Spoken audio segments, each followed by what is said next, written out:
work with someone for free and build that trust, you might have a client for life at that point. Free work is so important if you believe in yourself and you know that you can provide results and bring value. Yeah. I'm just gonna say it. That's a scam. Why do cameramen not typically become influencers? That's a great question. Why I don't do it? I don't know. Okay, you want me to tell people how you make money? I can tell people really well. You want me to? Yeah. Did you set up all the cameras? Everything good? Ready to start? All right, we're good? We're good. We're good. We're good. Welcome back to Safe Haven episode. I don't know, but today we have a unique guest. Not someone in front of the camera, someone who's normally behind the camera. If you realize that was a little intro there, I don't think you even realized I was introing you by talking about the cameras because you're the one that set up the entire podcast setup today. Yeah. So we're having you on and you're filming it somehow. So we're going to see how that works out. You might have to get up a couple times. I'm multifaceted, bro. You're multifaceted. You like to multitask. I mean, you do a lot of things for us. You work with all the boys. You work with me, Gibson, Brady. You have your own clients. And a lot of my audience knows you. Some of them don't know you. So let's kind of give you a little introduction. Who are you? What's your name? What do you do? I'm a little irrelevant, but my name is Talan, and I video for everybody and everything. How long have you been videoing for? With you guys for about 2 years now. Dang. And is that when your videoing journey started, or have you been doing it for a long time? A little bit in high school before then, but mostly with just creators and working with you guys and doing this kind of stuff and meeting people along the way. Sick, dude. I mean, videoing is a very broad subject. What would you consider yourself? Just a cameraman, a producer? I like to call myself a creative director. Oh, it's director. Creative, yeah, it's a big role, but because I do a lot of things. I produce the podcast. I film for Brady Shepherd. I've done some work with Gibson, some work with Jesse Tierney that you guys love. So I just do a lot of things. So I think creative director. I see. What would you say your biggest skill is? Is it being behind the camera? I think my biggest skill is just executing what the creators want. I see. Yeah, because a lot of creators, they have really good ideas, and that's what makes them creators, but they just don't know how to record it and film it and edit it and deliver it to their audience. Yeah, no, 100%. I think it's a very interesting job you have. I mean, you get to experience basically the creator lifestyle without a lot of the drawbacks of being a creator. Like, you know, you can go anywhere you want. You won't get recognized. And not that it's a bad thing, but like some people don't like that. And you still get to go on all these experiences because you're the person behind the camera. You're the reason the content exists. I think a lot of people don't realize, like, influencers, unless they're just holding their phone, influencers and like YouTubers, they don't exist without someone holding the camera behind them. So some could argue you are a vital reason why a lot of people are successful. And some people's lives, you could say that. Yeah, 100%. So that's like a really interesting job you have. And I think a lot of people want to know about it because no one talks about it. I mean, people have podcast interviews with influencers like I don't really do, but no one ever talks about the people behind the scenes. So we're doing a little bit of a behind the scenes look today, guys. And we're going to be asking them a lot of questions that everyone wants to know about cameramen, but also asking them about kind of stories, his experiences, and just the whole behind the scenes world of how social media works. Because I think all the cameramen get a better perspective sometimes, even than the actual influencer themselves. It's definitely a different perspective. Oh, 100%. Yeah, so let's start off with how we met, because we met like 2 years ago. How do we even get involved in this? We're from the same hometown. Yeah, we did. We are, yeah. We actually met through our little friend Joe. Joe, yeah. You guys might know Joe. He's behind the scenes on Haven Skin, one of our top guys. We all work together, all friends from home. Dude, yeah. A lot of people say don't work with your friends, but I mean you kind of take that phrase and throw it in the trash. I do. Yeah. I mean, if you're not friends with the people you work with, then what does that say about the people you work with? Do you think it's bad to get into a working relationship when you're already friends with someone, or do you think it's good and beneficial? It depends on how you are in friend relationships. Like if you're the type of friend that doesn't say what's on your mind or isn't like truthful and is afraid of confrontation, then maybe that you're not the type of person to get in business with a friend. 100%. But I feel like me and the people I surround myself with aren't like that. Yeah. It's interesting too because you've seen multiple different sides of working with friends, because I think some friends, like me for example, I'm a lot more brutally honest. Like I'm just like telling you how it is. Yeah, we had this conversation the other night. Yeah, I just tell you how it is.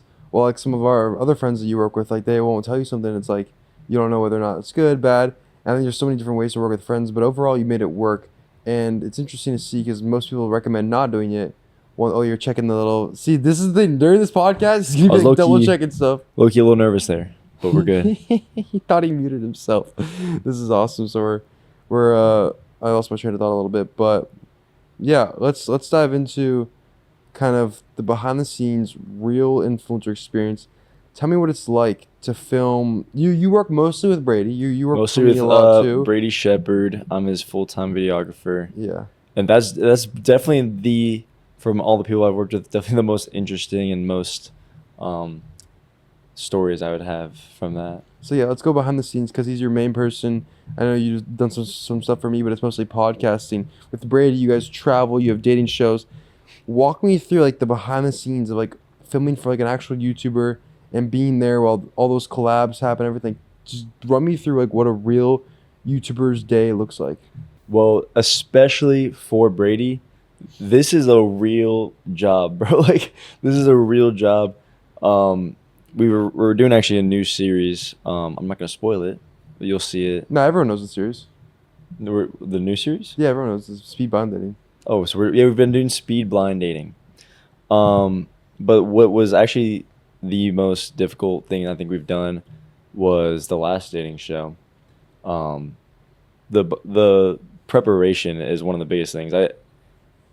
It's maybe probably a week, 2 weeks before each video that we prepare for. We have to find location. We have to get talent. We have to get, especially for this last series we had for the finale, mariachi bands, fire dancers. Yeah. So these things take preparation. Sorry for cutting you off. So there's a lot of things in preparation that I kind of think everyone understands. But I want to go through like a little bit more specific. Like, what is the day there? Like, what are you doing? It's a full day. It's not It's not easy. Like, people want to chop it up to be, being a creator, and like working with creators. It's a full day, 8 to sometimes 12-hour days we're putting in, like morning to night.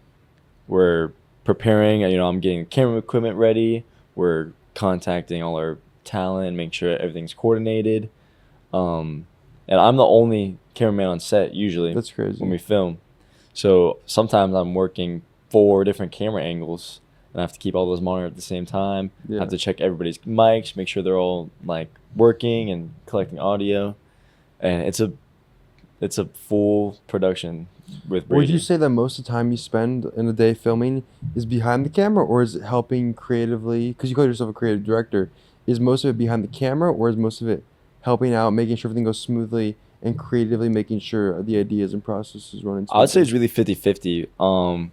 Because I'm always behind the camera, and I'm always filming. But I'm also while I'm filming, I'm thinking about what we could do next to make the next scene more interesting. Or sometimes I'll tell Brady, I'm like, yo, go over here and go say this, because he's also distracted too, because he's got a lot of other things on his mind, because we don't have a full team behind us where we have people like assistants that are helping. It's usually just me and Brady. Yeah. So there's times where you can like kind of turn into an assistant because the team is so small. Sometimes, yeah. Sometimes I'm running errands. Yeah. And that's the grind though. That's like what gets you guys to the next level, and eventually that team maybe will go out. we'll have a full 30-person team one day. Yeah, 100%. Like Mr. Beast. Mr. Beast isn't. Yeah, that's insane. So do you think you contributed a lot to, creators' virality and like their success as creators? Being behind the scenes like that? That is an interesting question. I wouldn't take full responsibility for a person's virality. I think, like especially when it comes to Brady, he was doing decent. He had 250K on YouTube when we met, and we started working together. And now he's almost at $1 million. So you can take that how you want. But I think his directions, what really made him viral, it wouldn't work without either of us. I don't know. I don't think so. I see. So you think that without you being in the picture, Brady wouldn't be as big? I want to go as far as saying that, but I definitely would say I helped. I see. So you play a vital role. That's basically your implication. I mean, what you're implying, and I think it's true. I mean, cameramen play a vital role. The way something's filmed, especially for a short form video, is really going to make or break. A lot of people don't know. And like I see a lot of new videographers coming in and trying to work with creators, because it's a great industry to be working in, but they just don't know how to film for creators, for social media, and it's hard to explain. But there is a certain way to do it, and because you need to be able to clip your videos, and like framing is really important for the algorithm, and like just the way it looks will determine how the video performs. 100%. So tell me, what are the most important things to look for when looking for a cameraman right now for the people that want to be influencers? Because 77% of Gen Z wants to be an influencer, and they don't know, first off, what content they want to make, but then also they have no idea how to find a cameraman. So what do you look for in a cameraman? That's actually a really good question. I would say just look for someone who is talented with their camera, and be prepared to have some bumps in the road, and be prepared to learn together. Because that's really what me and Brady did. Okay, but what shows that they're skilled with a camera?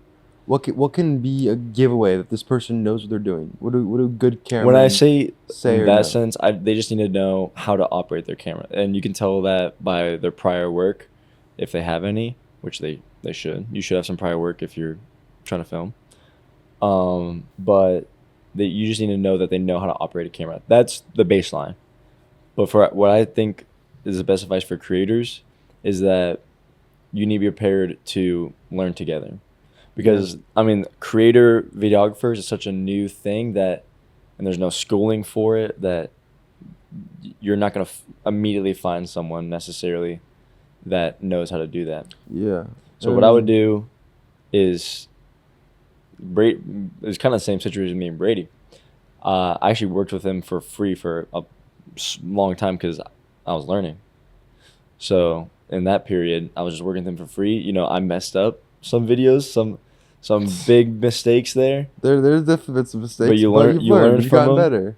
And that's what's important. And now it's a flawless machine. Oh yeah, and for context, on our first podcast on Safe Haven, oh no, Talan was there, and there were a few episodes where we had to completely re-record or scrap. But I will say, I'm not gonna just come at you and then not have anything good to say. This season, when we reran it to Safe Haven, there have been no mistakes like that, and we haven't had to re-record safe anything. now. We're safe. We're safe now. There's no unsafety. There's no variables that can be affected. But I want to go back to what you said. There's no schooling that teaches you how to be a cameraman for social media influencers. And you actually, fact that I know is you dropped out of school, and you are doing really well for yourself. Well, pretty well for yourself. And I kind of want to go over, how's that been? Are you happy you dropped out of school to be a cameraman? So when he says dropped out, I went to college in high school for 2 years, and then I just didn't continue. But I'm very glad I didn't continue college. My parents, they wanted me to go to school for videography, but I'm just going to say it, that's a scam. I think the best way to learn videography and learn this industry and this craft is just do it. You need to go do it. Put the reps in, put hours into your camera, talk to people, network, do your free work with people for free. That's how you're going to get places and build a network. Do you think there's any value that you missed out on in college when it comes to photography? Actually, in my opinion, I get the best of both worlds. I actually live with 3 roommates that all go to school, and I mean, me and Brady, for our videos, we visit colleges all the time. So I do get to talk to college students, hang out, do all the college things, but I don't have to do the schooling or pay the tuition. I mean, it's a pretty sweet thing you got going on, and everyone's good friends. You actually haven't had any problems with roommates, so that's really good. No. You have had pretty good experience. You've had almost a college experience, even though you didn't go to school. But a lot of people are worried when you don't go to college, how are you going to make a living? What are some ways? I'm not going to ask you numbers. It's personal. I don't really want to ask numbers of a guest unless they want me to talk about their numbers. But what are some ways that you can make money as a cameraman for the people that want to be cameramen, the people that want to hire cameramen? What do they need to expect they're going to be paying? And just what are the ways that you can make money? The oven's beeping. So I'm going to repeat that question. Okay, there's a little song playing. This is the perks of doing a podcast in your house. Okay, what are the ways that you can make money as an influencer cameraman? Well, there's many ways, but my first piece of advice with that question is don't expect to make money immediately. That's like, especially if you're not that good, you shouldn't really be looking to do that immediately. I worked for free for you, for Brady, for Gibson, just to learn and put myself into the industry. I probably worked with you guys for free for 6 months, maybe. 7. 6-7 months. And, that just allowed me the time to learn, fix my mistakes that I made prior, and also network, because while I'm filming with you guys, we're working with some pretty cool people. Oh, it's a huge value. Not just the money, but we bring you guys a lot of connections and potential clients as well. And so I get to talk to them and, gain new clients from that as well. But so apart from that, go do your free work, DM people, cold DM, ask them to do free work. Just get your portfolio up, like make sure your stuff looks good. That's the baseline. And I'm going to add, before you go to your next methods, everything.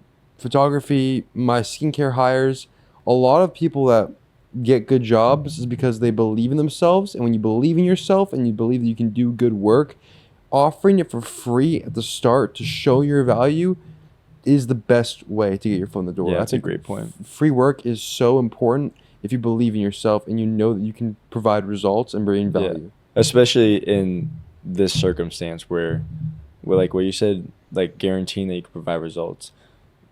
Like when you're investing into something like a videographer or a photographer, you don't know if you're going to get your money's back. Like it's such a new thing. So doing that first initial free work or beyond that, it just builds that trust and that relationship between you and a client. And you got to think about the lifetime cost. If you work with someone for free and build that trust, you might have a client for life at that point. 100%. Yeah. So building that trust is really important. Yeah, I think all of our audience is a little bit too young to understand what lifetime cost is, but for the people that understand, you understand. I don't want to be too businessy on you guys. This isn't like a full-on business podcast. Yeah, that's but right. A little bit back to the point. What are the different ways you make money as a videographer? There's a lot of ways, but I work primarily with creators and influencers. But my two main ways would just be, I don't know how to explain, but video and photography. I video for people's YouTubes and their Instagrams. Brady Shepherd over here. But no, how do I phrase this?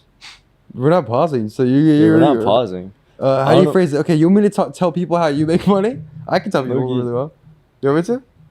Yeah. Okay, this is how Talan makes money as a videographer, as someone who pays Talan, but also who knows people that pay Talan. First off, as you said, there's photography and videography. When you're a cameraman for an influencer, influencers need a few things. First off, they need photos. Photos can either be advertising for their products. They can be just photos because they look good. They can be photos for their Instagram. They can just be photos. Influencers need photos to work with for anything, slideshows, Snapchat stories, etc. Then you need videos. You need long form videos and vertical videos. Okay, vertical videos are mostly short form videos. So like me on TikTok doing a little dancey dance is short form. And when people record me, if it's not sitting up somewhere, if I'm not holding the camera, I need a videographer behind that. So that's something that videographers can get paid for as well by recording short form. And then also we have horizontal, which is something that we're doing right now. This is a horizontal video. We're using real life cameras, not a phone, and we're horizontally recording it, which is why on your screen you have it sideways. So those are the three ways that cameramen can record to make money. But also Talan dives into the realms of also creative direction. There's some people that he's helping out right now, like Kyla Dodds,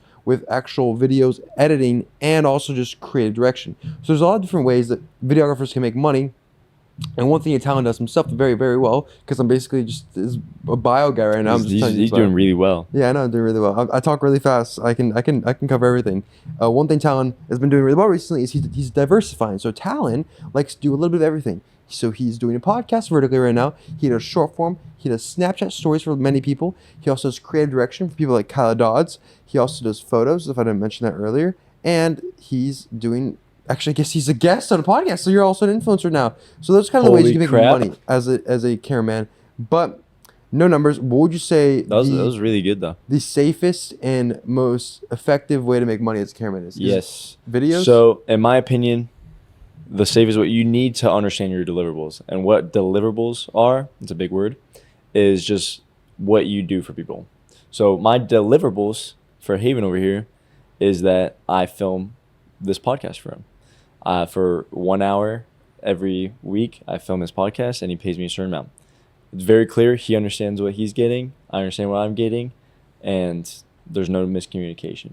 Mm-hmm. So you need your deliverables. I have my deliverables for horizontal video, photography, and production. So I understand me and my clients understand what each person's getting.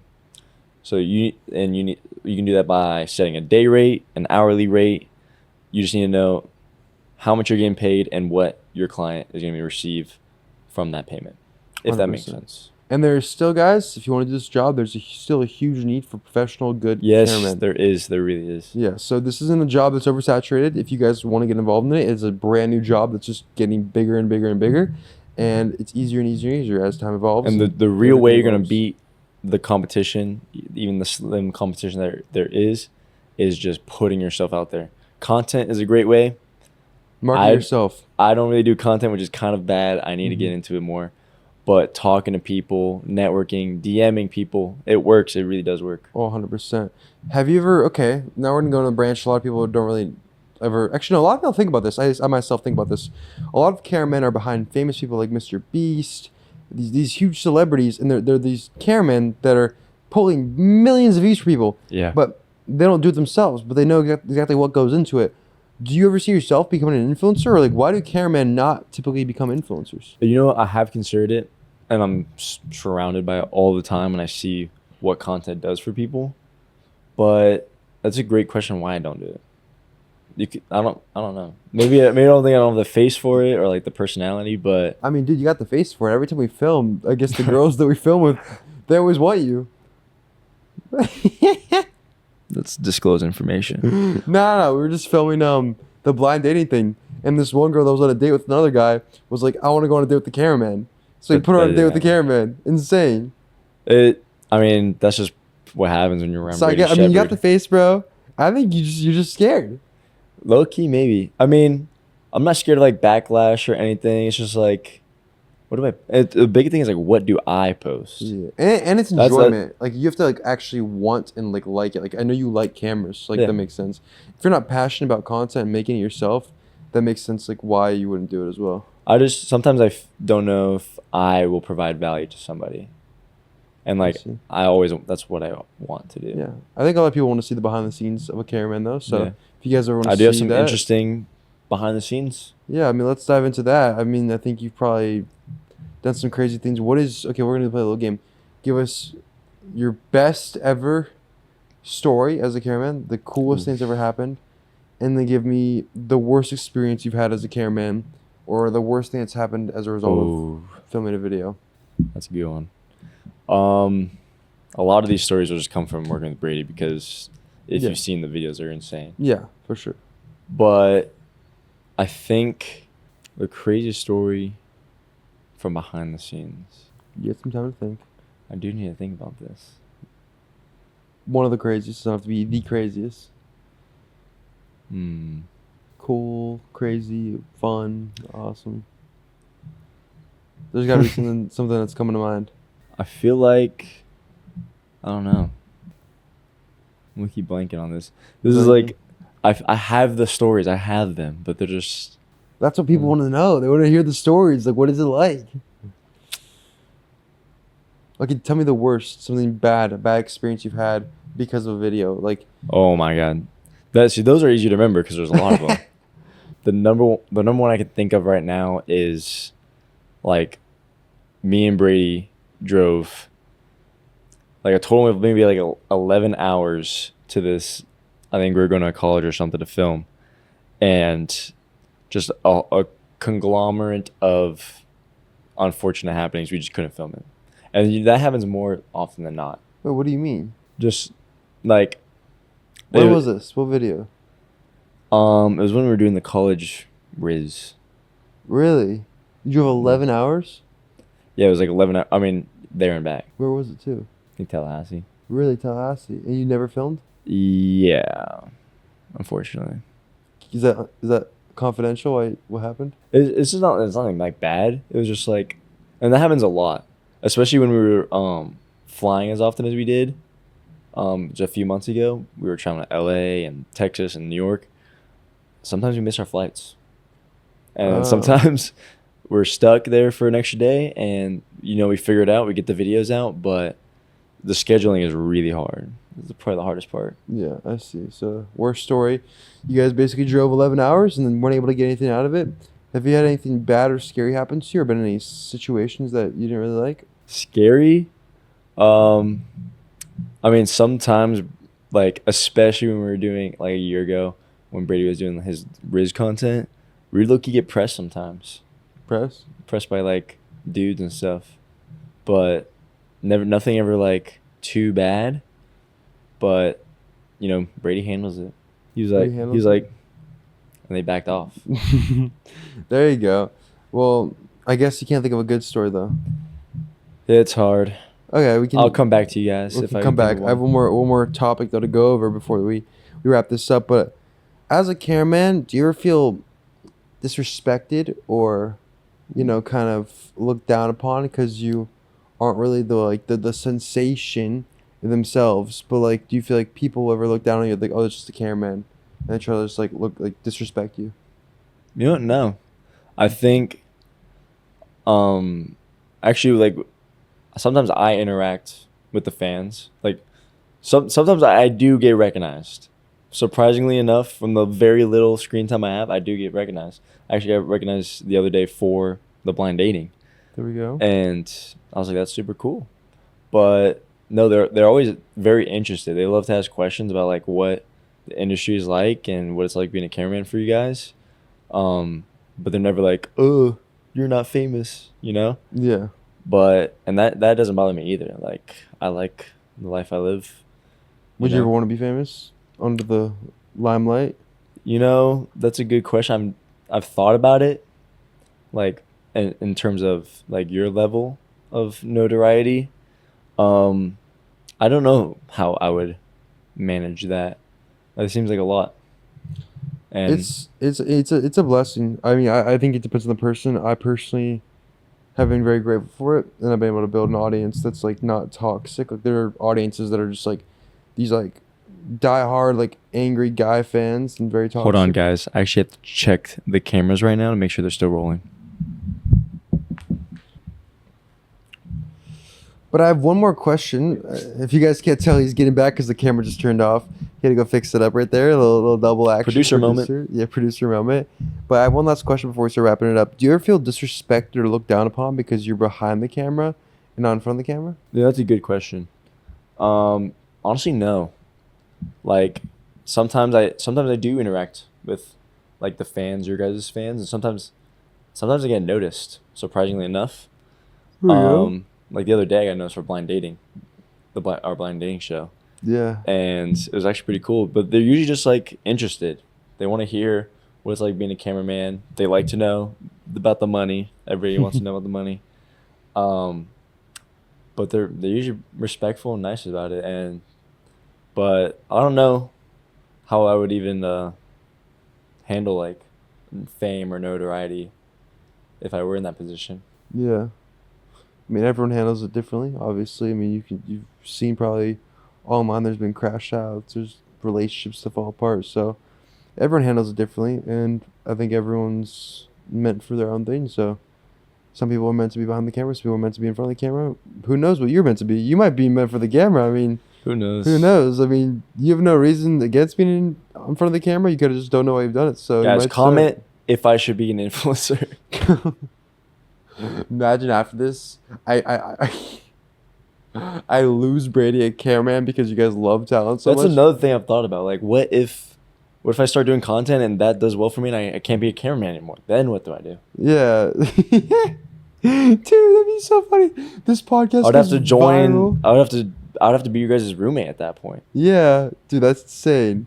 Yeah, Brady, hopefully for your sake, Talan does not become viral, because then you lose your cameraman that makes you viral.